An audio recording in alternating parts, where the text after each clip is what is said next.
Hi, everyone, and welcome to Lurking for Legends, a live video cast where we talk with people from all walks of the publishing industry. I'm Christy Stratus, historical suspense and historical fantasy author, and my awesome co-hosts are David M. Kelly, who writes sci-fi, and Richard H. Stevens, who writes epic fantasy.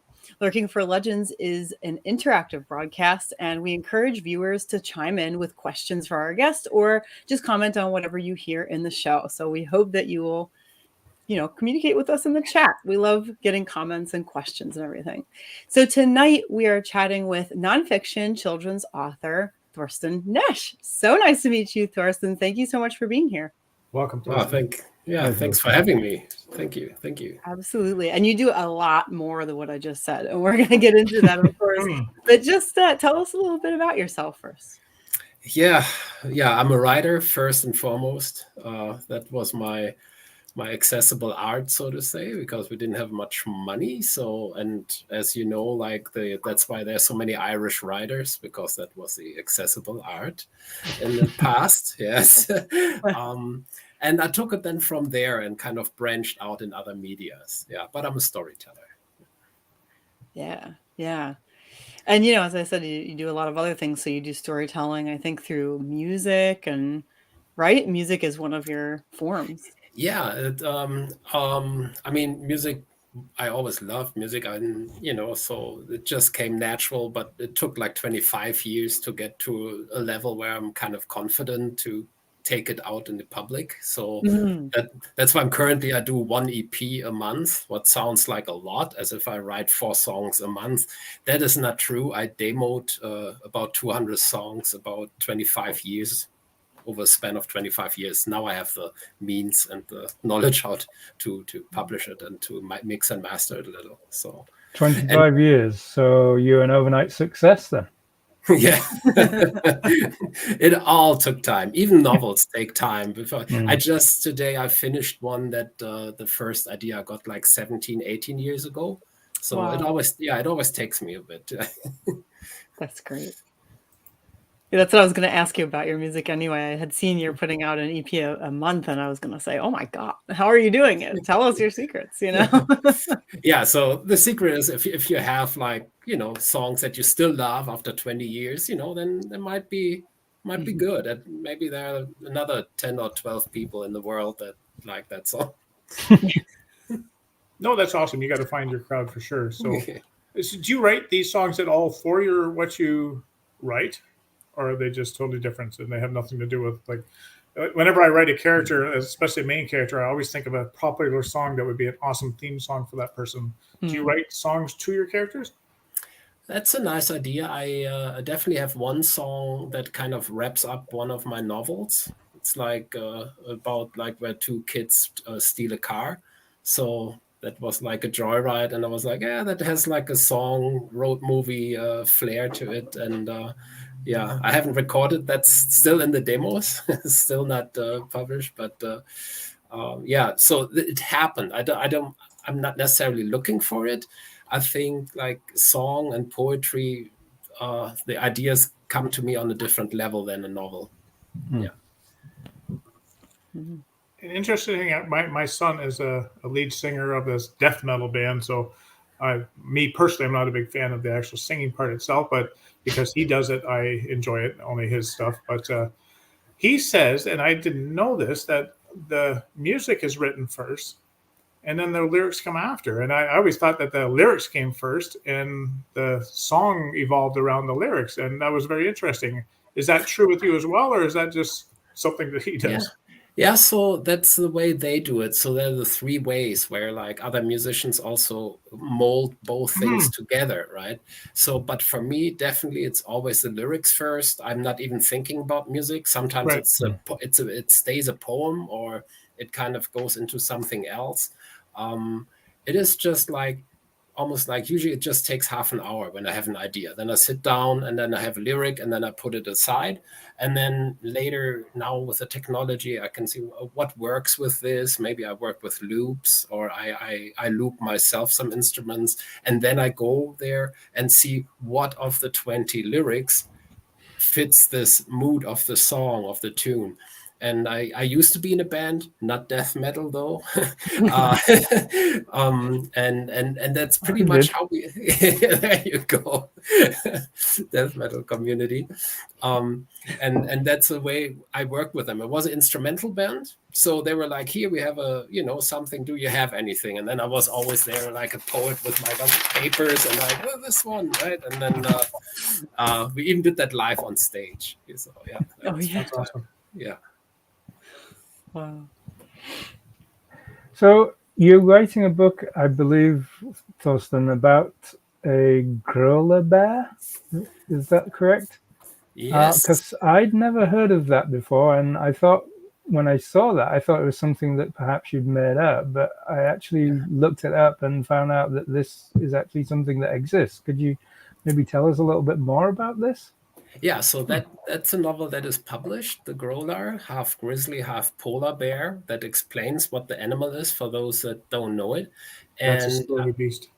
yeah, and I heard about it, and then also I read about, because of like the situation with the climate, that sometimes it's getting a little warmer, the grizzly and the polar bear meet more often, and if they meet more often, they mate more often. So the numbers are growing. And for me, it was like, okay, I carried that around, and then I was thinking that exactly. I did some research, and I came across a liger, half lion, half tiger. That animal, when it mixes, it becomes bigger than the original species. And then I was thinking, whoa, what happens if that would work for a growler and a grizzly, and then I had this story that's how that came. And does it become a bigger species as well? Not in real life. That is the only thing that I kind of made up there, where I kind of took it a little further into the horror genre, and I made him a little bit bigger. That's a scary proposition, because both of them are scary on their own. I couldn't imagine. Yeah. Honestly. Yeah. Oh my goodness. You have quite a number of different types of books too. I do see YA, I see, co-authored, and just a lot of different kinds of subjects as well. Do you just write kind of like whatever is inspiring you? Do you have anything in particular where you say, I really lean this way, or I try to aim for that? I wish I'm the nightmare for the publishing houses. Right? For me, it's like when I decided to, I always say I made a lifestyle decision. I didn't decide, in 5 years, I'm going to be an author that can live off it.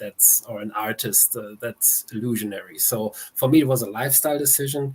What meant like I take a job where I can parallel work on my novels, storytelling, etc. So for me, it was always to write the best idea that I have at the time, or the first most developed. And I never strayed away from that technique. Although I got offers to write a second part, or agent offered me I should write a rom-com, and I said, like, I'm not against rom-com. If I have a good idea, I will do it, but I'm not sitting down and develop something into the blue just to make, I don't know, a couple of $1,000. It's like, for me, writing is a deeper cause. Like I even if it's horror, there are other things that go in that too, and I have so many ideas that I don't need necessarily input from somewhere else. Sure. So I'm interested to know, with regards to your children's books. Our daughter writes children's books as well, and we just publish them through Amazon. We have a local printer do them, and they're kind of perfect bound books. But I don't know if you recall the little golden books, and if you're familiar with those, they're old children's books. And they were in a fairly thick cardboard cover, just probably to protect them from the children when children can be very hard on, especially the young kids. How do you print yours? Do you have a publisher that just prints them, or? So originally I'm from Germany, my accent and all, so in Germany, my books are traditionally published. I always kept the English rights. because I knew, like, I'm married to a Canadian, that we would live one day here and there, and so I kind of kept that separate.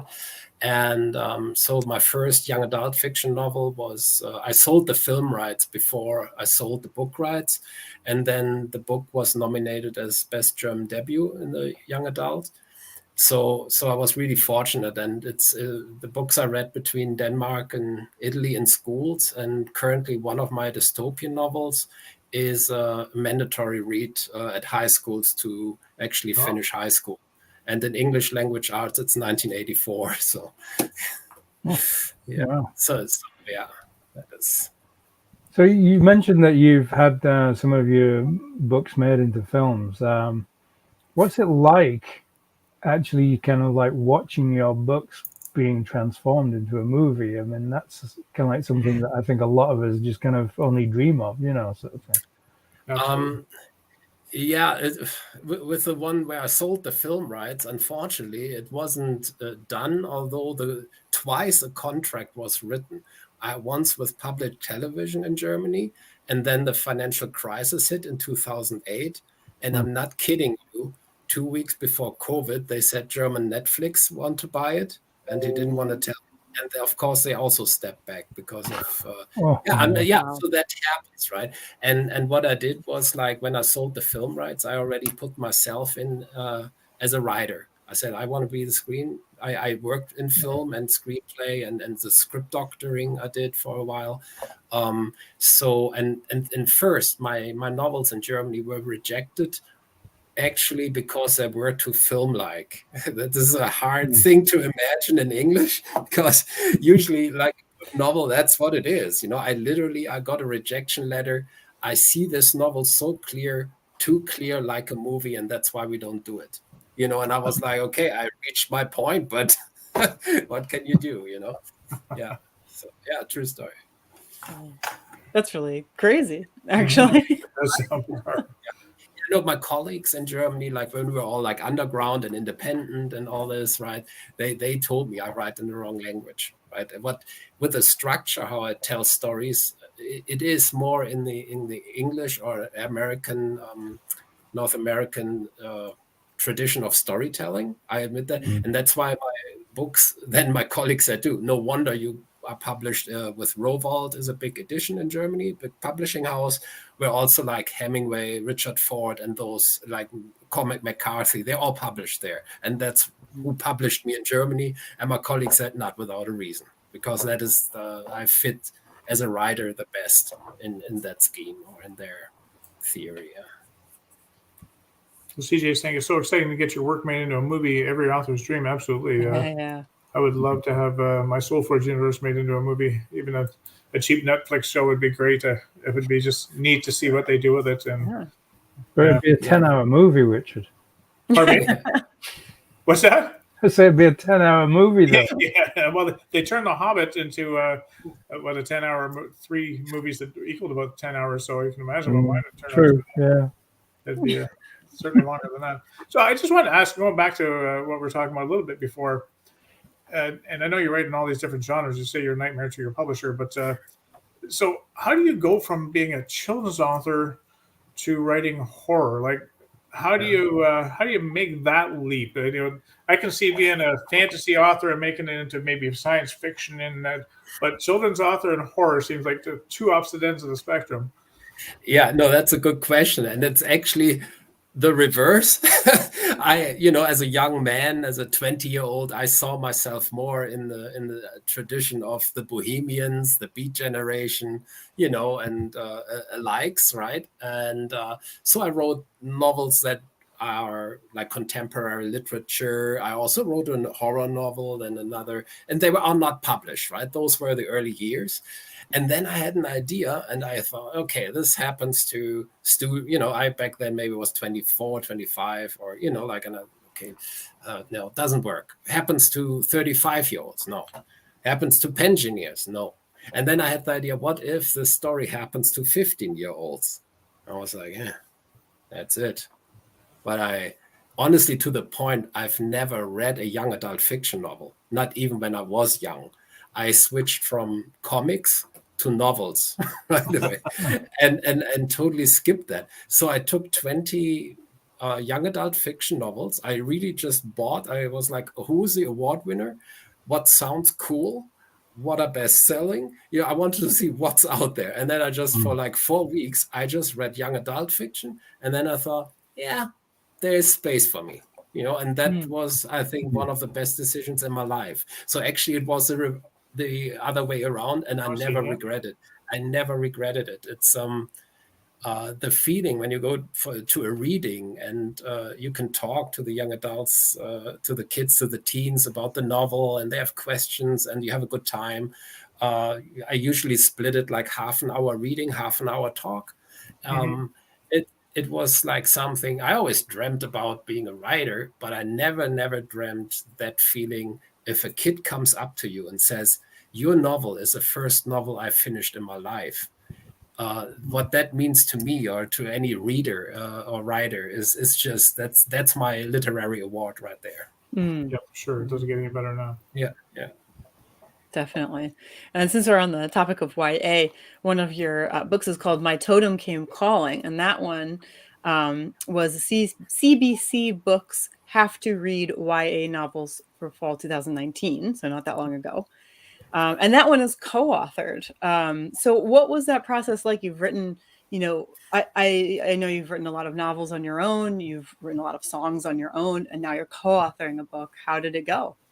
Yeah, so I did that in the past too, in German with two German colleagues, and with Blessing, the Zimbabwean co-author, this Blessing Musariri.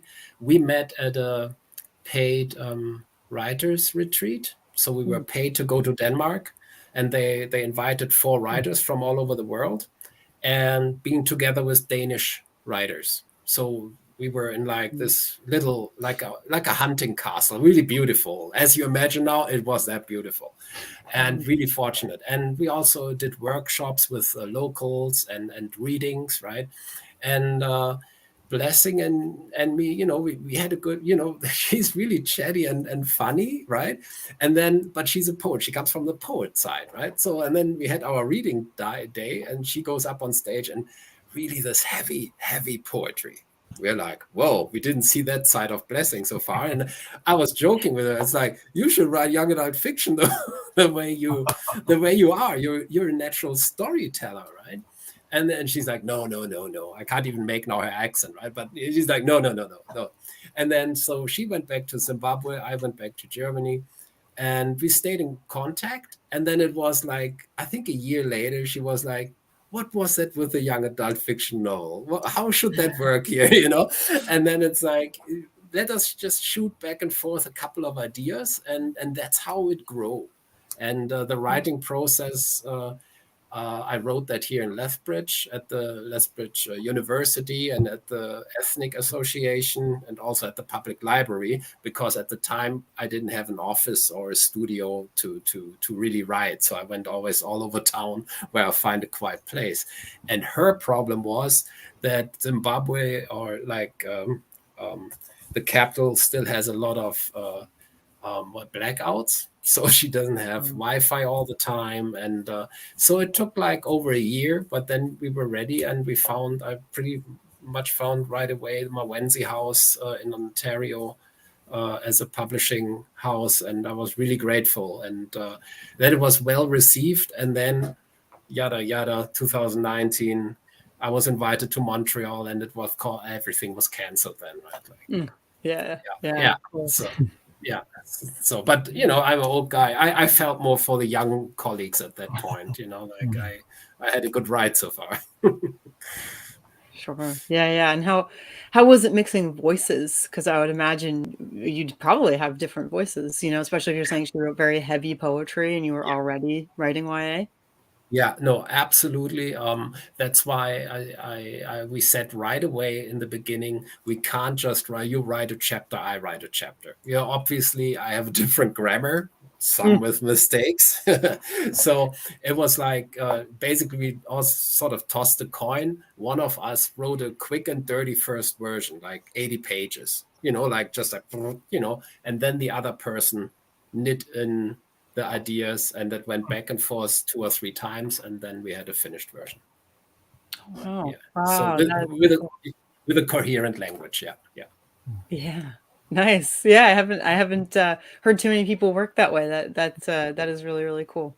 I think you have to way to do it for sure. Yeah, sorry. I think for me it was a little bit easier because I did like the script doctoring, or I wrote treatments for producers. So I'm used to work with other people, and I don't have this ego. No, the sentence has to be that way. We had sometimes that discussion, right? Like, but in a positive, respectful way, and we always agreed on at the end. Always, it was a very, very. It's more playful, I think. You get surprised by your colleagues. Yeah, that is really cool. Wow. So you said the first, and it's just an approximate, came out, the first rendition was 80 pages, and then it'd go back to the other author, and they would do their piece. How did it expand much from there? Did it become 160, 320 pages?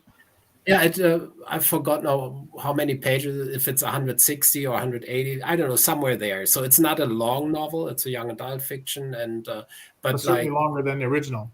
Yeah. No, we said like we do a quick dirty, even like blanks, like where then we would write like I don't know, sort of thing. For sure. Yeah. And with dialogues and all these things. So it was more like building a clay building, right? Like you build it up on the wheel, for example, and then building blocks or something. So it was organic, definitely. Yeah. So I read on your website that a Catholic school tried to censor the reading of one of your books. Could you tell us about that? Yeah. So for me, like when I read all the young adult fiction books, like for me, it's like, well, it's like when I remember when I was 15, 16 or whatever, they tiptoe around certain issues and whatever. And that specific book you're talking about in English, it is I Am You Am I. It's a body switch comedy.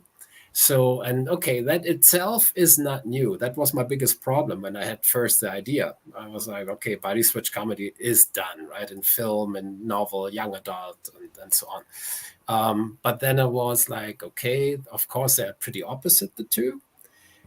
And then I had the idea, okay, and they have to switch back in 5 days. I was like, okay, I'm onto something. And when I had the idea that one of them doesn't even want to switch back, said like, I'm fine. I've never been that close to a girl, right? She's like, what? So yeah, exactly. So, and I wrote it as it would be, because like, especially I did the research with all the other body switch comedies. I'm like, you guys, you just dance around the elephant in the room here, and so what would that be for a 15-year-old, and then it is a very funny one. Like, this is a novel I read at schools many times, and kids run out laughing. They run to the washroom, right? Because otherwise they lose it, right? It's a really fun read. I had the feedback from parents that they read it because their kids were laughing out loud at home, and then the parents emailed me, "This is crazy. This is it should be." So I did, and then there was the invitation by a Catholic school, what I really appreciate, and they said like, just not maybe those 2 pages, and I'm like, I delivered pizza so I could write a novel. There is no way I'm not reading those 2 pages. I get back to you, and then they invited me anyway. So that's great. Yeah. That's the only place where I'm not stepping back. Otherwise, I'm a very, very like, do it the way we want it. But if it comes to my literature, then good for you for standing up for your work. There's not a lot of people who will do that nowadays, I don't think. If I would be an overnight success, probably not. But for me, it took like 15 years after. With 23, I made the decision to jobs to buy myself time to write. Literally, that was the plan. I just want to buy myself time. So, and then it took 15 years until I could live off it. So yeah, there's no way that I'm not that I cut my own literature. That makes sense. Yeah. So all your books are published through a publisher? You have, or do you do some on your own, or how does that work?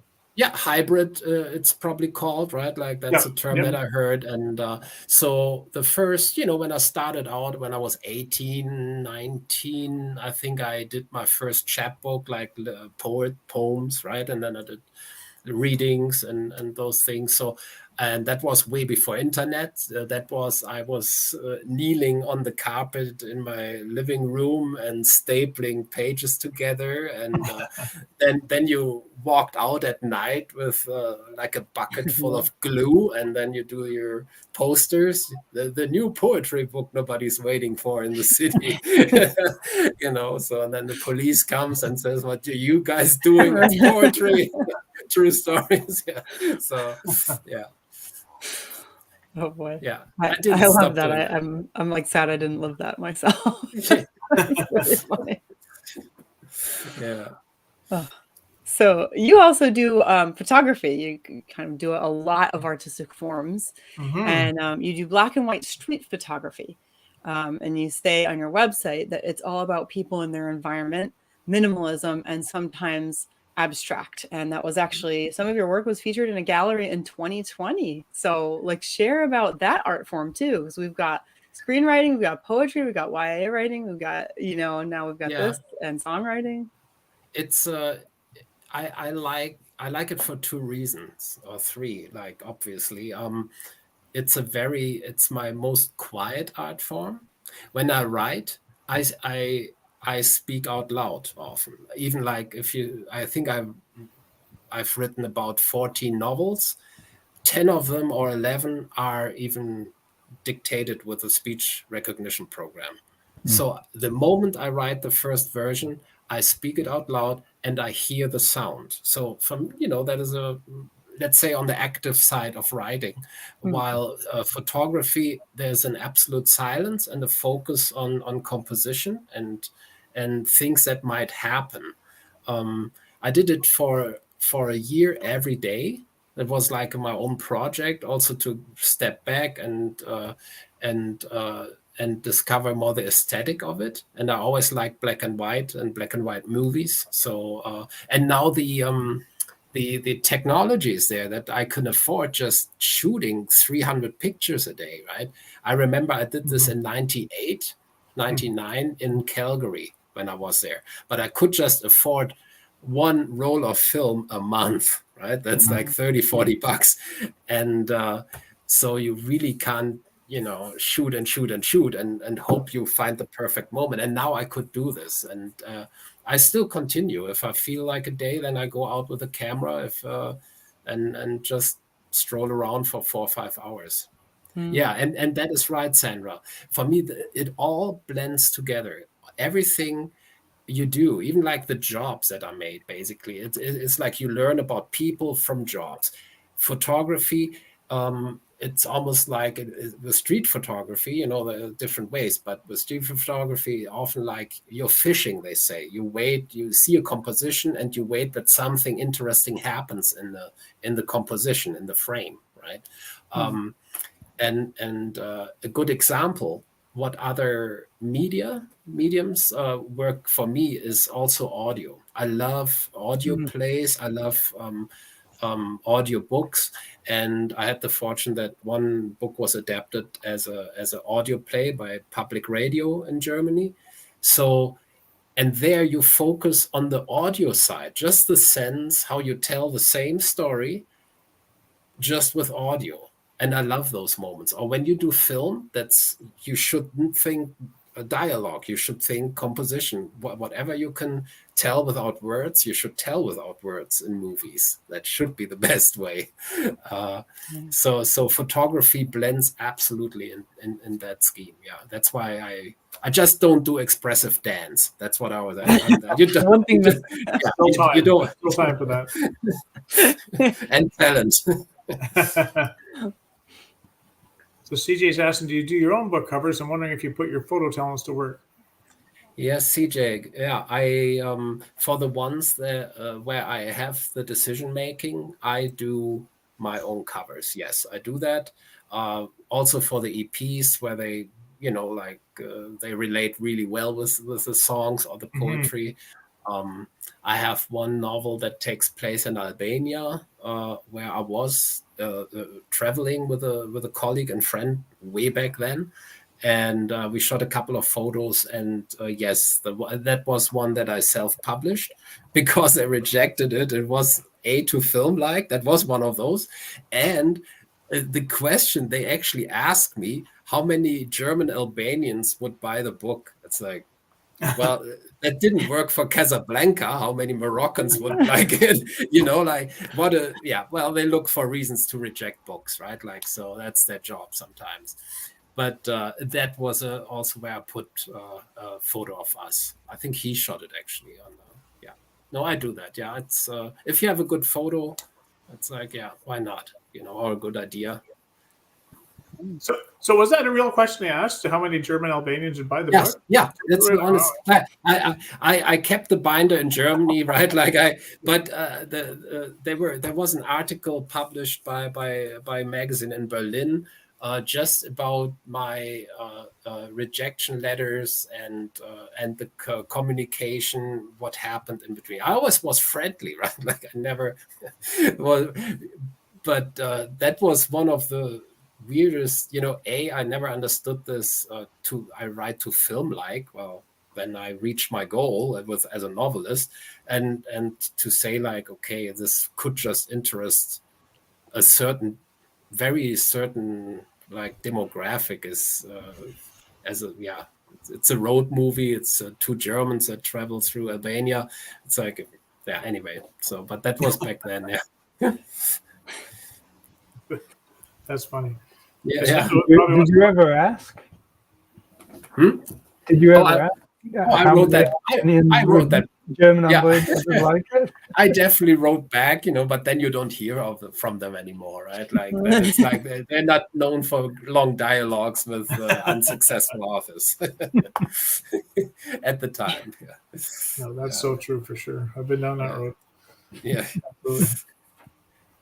So, even made, yeah. No, go ahead.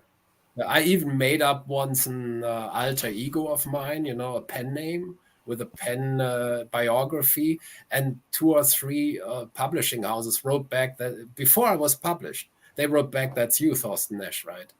And that's for me, it's like, yeah, that's a knighthood. It's like, okay, if I write that recognizable, I was like, I'm there, but I don't make a dime, right?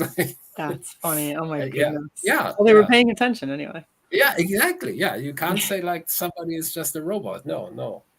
Yeah, and that was in the time you get already personalized rejection letters, right? Like first, of course, was "Dear Sir," "Dear Ma'am," or whatever they write. But yeah, I passed that one eventually. Yeah, that's funny. Sorry, I was at that pirate festival all weekend, and of course, Jack Sparrow comes into it a lot because of Pirates of the Caribbean. And when you mentioned that they actually recognized you, I thought of that famous line that he has in the first movie that when the British commander says, "You're the worst pirate I've ever met," and he says, "Yes, but you've heard of me." Yeah, exactly. Maybe that was it. I was so bad, I was recognizable. That was awesome. I love that line in the movie. That's probably my favorite line for sure. So go ahead, Dave. No, I was just going to say, I noticed you've been the recipient of several arts grants, and I was just wondering, do you have any tips for authors in finding out what grants are available or how to write successful applications? Yeah, it's a very important part of me, right? Like in Germany, for example, I always said like, okay, I'm getting paid by the novels, readings, grants, other rights, and so on. So it's one part of the cake of the how the income comes in, and grants is an important part. Or I don't know how the landscape is in the States for that. In Canada, it is like each province has a provincial funding component, and also the Canada Council, so the federal. In Germany, it's similar. So that was comparable. Now, I wrote 14 novels, but I think I just applied with 5 novels or 6 for funding from grants, because you have to make a case. I always say, like, if I write a grant proposal, I go to the top court of literature and say, like, you have to do this, because, and then you need good reasons. For example, we mentioned The Growler. It's a very straight horror novel, like, from readers that compare it to Stephen King. What's great, like, I love him, right? But I didn't apply for a grant with it because it wasn't too strong. I could have weaved in the climate change, sort of, and socio-political components as well, but I couldn't see, like, where that rather genre novel would outshine the competition, and let's say I literally today, I put the last piece of paper from the novel away. It is done now, where I last year got the grant to write a dystopian novel, The Suicide Hotel. It takes place in 2112 here in Lethbridge. and I had a strong case. I knew it, but it was rejected not once, not twice. It was twice rejected before I got it. So, but I strongly believe that the idea is so strong that it deserves it. And I was really lucky and fortunate that after turning it down, the Alberta Foundation for the Arts called me up and said, "Are you still interested? We found funding like 3 months later, after the second rejection." And I'm like, absolutely. I drop everything. It was for me about I have a job. I work as a janitor as well, like half-time, a little bit more half-time. For me, it was like, okay, then I don't need to do, let's say, film work or something. If I have a grant, the rest of the time, that's just writing. And that's how we want it, right? So, and I could do this for a year now, and it took me a little bit longer, but that is my own trying to be as good as possible. I had test readers and stuff, and for now I'm looking for an agent, basically. So when you apply for these grants and you're rejected, do you just apply with the same application again, or do you revise the application to see where you could have improved, or how does that work? If it's possible, like in Germany, it was like you have one shot and then it's blown. So they don't want to see that again. Here it's different, at least in Alberta. So I said, like, oh, that's too bad. But next year you can apply again. I'm like, oh, okay, let's see, right? Like, so that was a good. And that's one thing. And the second thing is, like, if you can contact somebody, I would always suggest that to people. To say, like, is there something that was really offending, or was there something that really repels, and you drop it like a hot potato, and if they say, no, that was just, the competition was strong, we gave it to these 3 other people, right. And that's fair enough. There, of course, there are plenty great novels out there, or ideas to be written. How I do it, I would say still, like, I just get every 3rd grant. So I apply 3 times and I get it once. It's not like, even in Germany, it wasn't like, oh, Thorsten, you get your, yeah. So you can't expect that, but it's also a muscle that you train. And for me, after the first, it's like, do we really want grant writing? Is that the most fun stuff? Maybe not in the beginning. But for me, I kind of formed my own tool around it to really, like, why is it so important? Why is it important for me? And formulate that and find words for that. Because later you can use it for an agent, for example, or for other reasons as well, or for a blurb, if you can really nail it down. And I always invest a maximum of 5 full days, like I would say, but it's worthwhile, right? Because either you have a week where you just thought from a different angle about your project, or you really get money and you can write it in peace. Yeah. So see it as a win-win situation. But again, like I wouldn't do it if you write a Western that is just a Western, right? Like that, if there's this component where that is socially relevant in some way, like of course every novel is in some, some are more, some are less, right? So Sure. I think dragons are really relevant. Doesn't matter where you go. Very. It's tough. That's why they're the best sellers.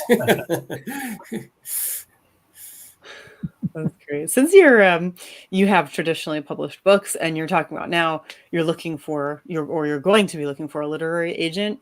I know we're running out of time, but since it's on like every author's mind always at some point in their career, do you have any advice for searching for a trustworthy literary agent? I don't. The thing is, like in Germany, I didn't have a agent. So once the first novel was nominated for the best debut, the publishing houses contacted me. So that is a tip for people too. Send your stuff to awards. There are people that look at those things. So at least like in my case, that was so I never gotten. I had one for a year, but it was like meh.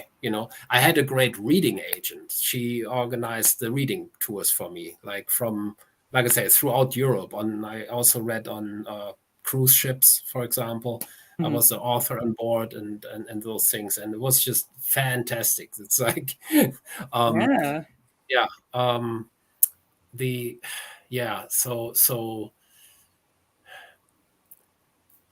I definitely like. It was a colleague in Victoria once that told me, maybe it's not even the strongest idea where you get your grant for, but you have to do it and get out there. I wish we had more time because I want to investigate being the reader on a cruise ship. That seems like an ideal gig, especially through the winter months here in Canada. That'd be amazing. Anyway, I see we're coming out of time here. So thank you, Thorsten, for sharing your story with us. We really appreciate it, and I'm sure our viewers did as well. That's amazing to see your success and throughout a bunch of different countries. Even if the Albanian German didn't quite come out, that's awesome. That's certainly international for sure. So thank you for spending some time with us here tonight. Thank you so much for having me, really. And Sandra Wilson, I guess we're talking about the cruise ship new dream goals for sure. That is, I'm looking into that. Maybe I'm going to write a grant to get on a cruise ship. There you go. So before we sign off, the next Poseidon adventure. Well, there you go. Yeah. So before we sign off, we'll start with. I'm going to mix it up today and start with Dave, just because you're in the top left corner. What's new in the David Kelly universe? Well, I've been having some good success, as I mentioned before, on the third Logan Two Feathers novel, and then this week it all changed, and so a sudden plot twist raised its head, and I liked it. So it's all different ways. You didn't tank it again, did you? No, I haven't tanked anything. It's just kind of, it's more of the same. It was just kind of like one of these, very unexpected shifts. And I just kind of like thought, hang on, no, we need to do that. Yes, we must. That's always a good thing when that happens. And all of a sudden you're more excited about your story. Yeah. And so it was kind of like, it was completely out of the blue. I thought it was kind of like more on the home straight downhill. And it's like, suddenly it's like, we've gone in a bit of a U-turn, and like things are like, wow. So so that's my kind of like news. And well, the other news is that I'll be at the Coldwater Steampunk Festival this Saturday, along with my good friend Richard H. Stevens. Now, how about you, Christy? What's new in the Christy stratosphere? Well, my second Gaslamp Fantasy, historical fantasy book on Vela is now publishing. So it's an episode a week, and it publishes Mondays. So this one is called Corrupted Magic, and I'm going to put the link right down here so you can check it out. I am Congratulations. I'm so excited. Yes, congratulations. So yeah, I have 2 episodes out right now. Like I said, they're every Monday, and with the 2 episodes, let's see, those are the ones that are published. I'm currently writing episode 10 though, so I'm like way ahead. So you shouldn't miss any episodes this time. I learned my lesson last time. So that's going really well. I do have episode 1 up for free. It's actually free. Episodes 1 to 3 will be free on Vella. But if you're just not into looking at Vella, it's on my website, episode 1 for free. And it is also on Patreon for free right now. So if you just feel like reading some Gaslamp fantasy, head on over there and enjoy it. It follows right up with Grimoire Society of Dark Acts. And I've been really enjoying really digging my characters into awful situations. So it's my favorite thing to do. So That's the fun part about being a writer, for sure. Yeah, I love it. So I'm still in the part about digging them further and further and further in. So we're in a good space right now. Awesome. It's coming out easily. That's great, Christy. So for me, Windwalker is now in the editing stage. I want to have it ready for Fan Expo. I've been invited as a guest author at Fan Expo in Toronto at the end of August. I don't foresee Windwalker actually being in print by that point, and my publicist won't allow it to go public anyway until probably early next year. But I still might have some print copies in September. But I just sent my covers off to my typographist to fill in the details of the back cover and the spine and everything else. And it's 672 pages, so it's quite a beast. So I can't wait to actually get that in hand, and I'm going to need another trailer to pull that thing around. Yeah.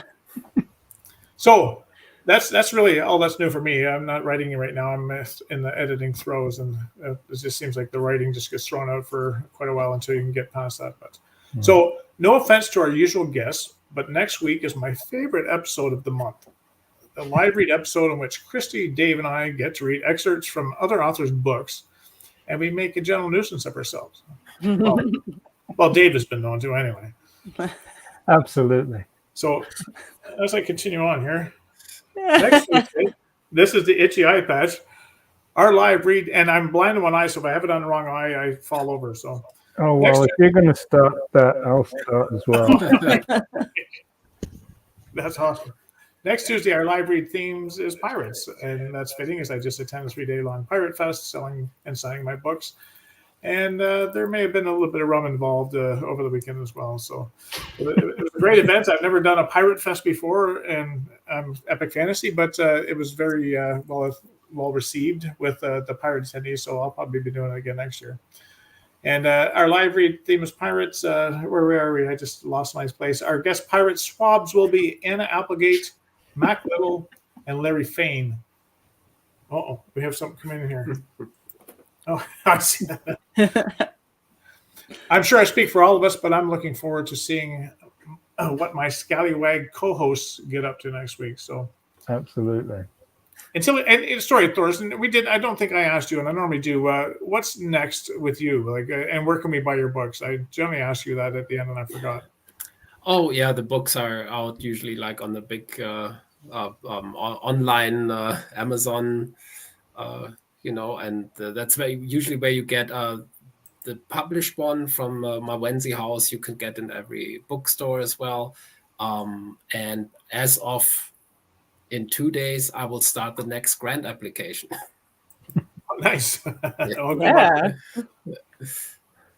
Okay. Well, thank you again, Thorsten, for joining us. And we look forward to seeing how much success you have going forward. We really appreciate talking to you tonight. Thank you so much. That was Thanks, fun. everyone. Good night. Yeah. So until we meet again next week, thank everybody for tuning in. Take good care.